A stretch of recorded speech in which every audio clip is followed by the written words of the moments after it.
आज आपण सहित कखारु डंकपत्रर गोटे बढ़िया रेसिपी सेयार करी।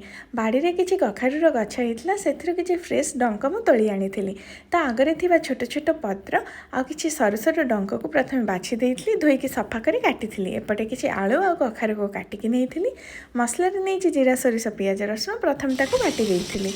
कड़े में किसी तेल दे प्रथम आलू कखारु को संतुली देइथिली। काटिकी रखिथिबा डंका से डंक को किसी समय संतुला पर काटिकी रखिथिबा पत्र से देइथिली। ताको भल भाव टिके संतुली देइथिली। बाटिकी रखिथिबा मसला से देइथिली हळदी गुंड लंका गुंड आउ किछि लुण देकी ताको प्रथमे सिझिबा पई छाड़ी देइथिली। जेतेबेले से सब सिझी जाइथिला ताको गोटे बाउल को ट्रांसफर करिथिली। एपटे कड़ाई रे किछि तेल देइथिली।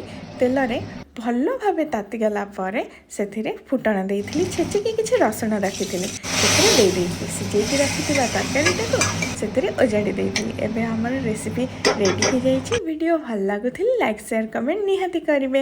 राधे राधे।